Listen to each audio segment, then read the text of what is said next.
Imagine there is someone so cruel and merciless that makes you wish for death before experiencing what you know he's capable of.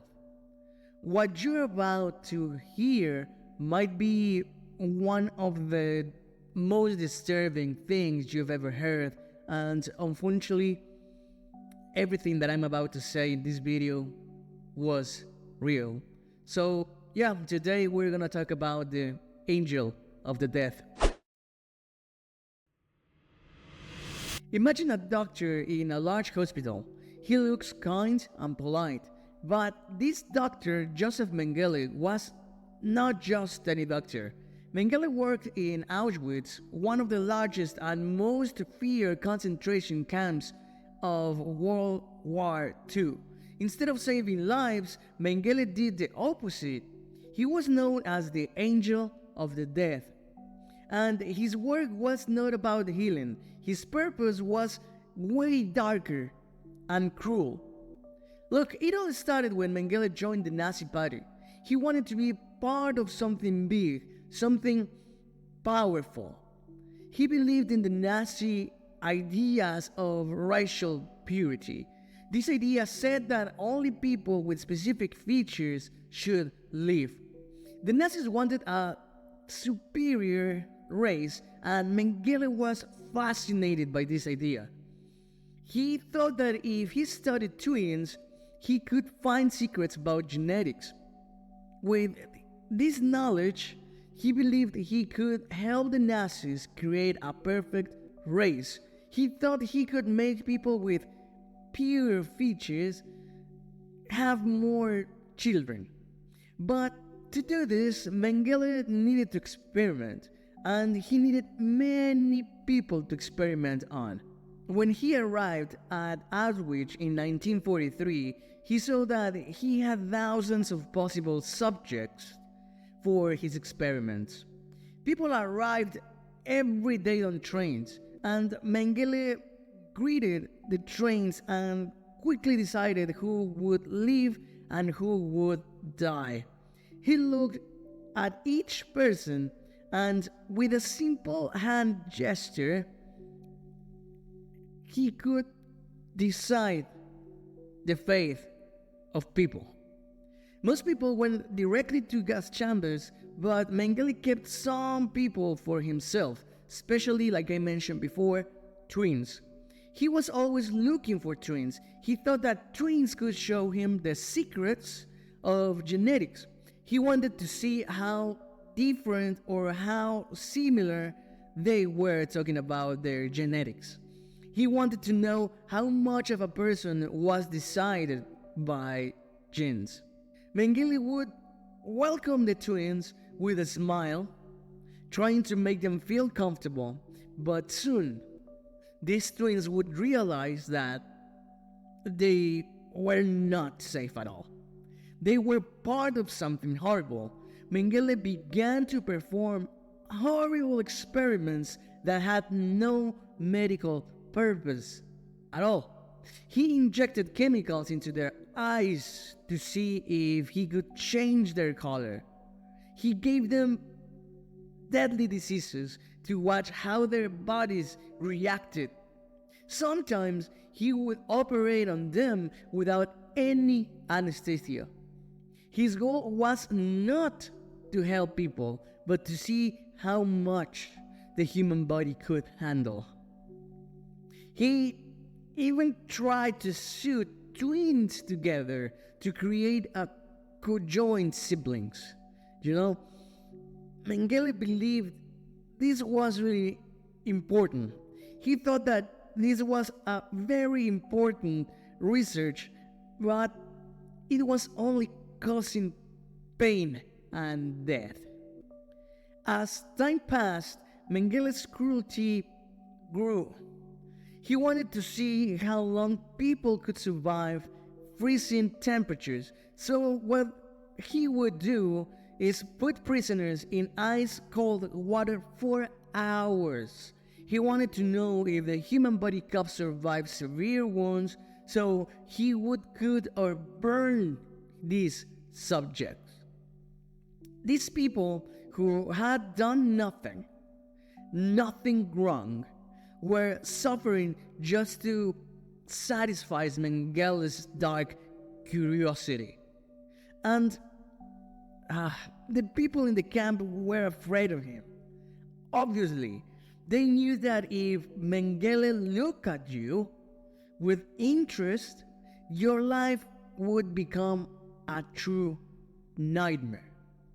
They call him the angel of death. And you can definitely tell why. Not because he killed with a gun, but because he destroyed lives slowly with all his experiments. But when the war was coming to an end, Mengele saw that Nazis were losing. He knew that if he stayed in Germany, he would face punishment. So he escaped. Mengele took documents and money and left for South America. He had a plan to stay hidden. He had friends and people who helped him, and he changed his name and his appearance, moving from one country to another. He went to Argentina, then to Paraguay, and finally he went to Brazil. There he lived in small towns, keeping a low profile. People around him didn't know who he really was.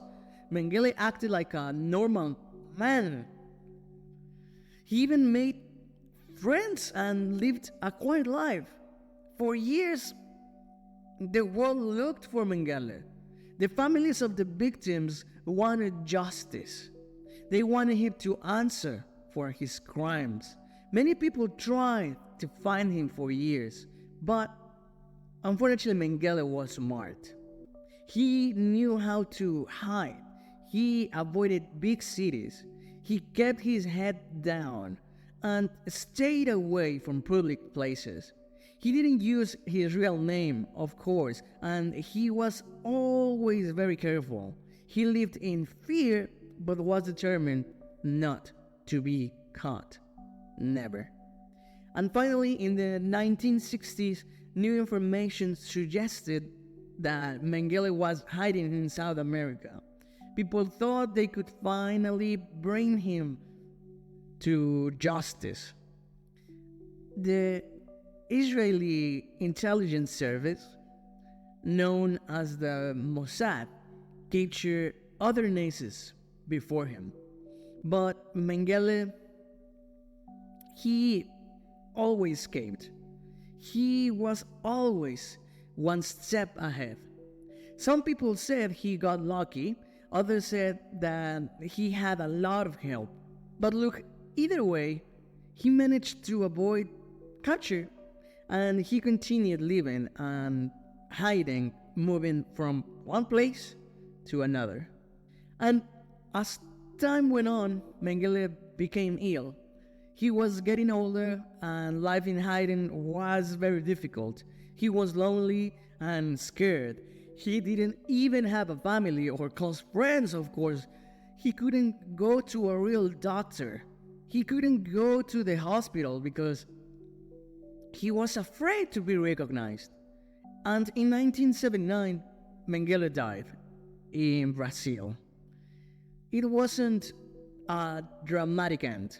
He drowned while swimming.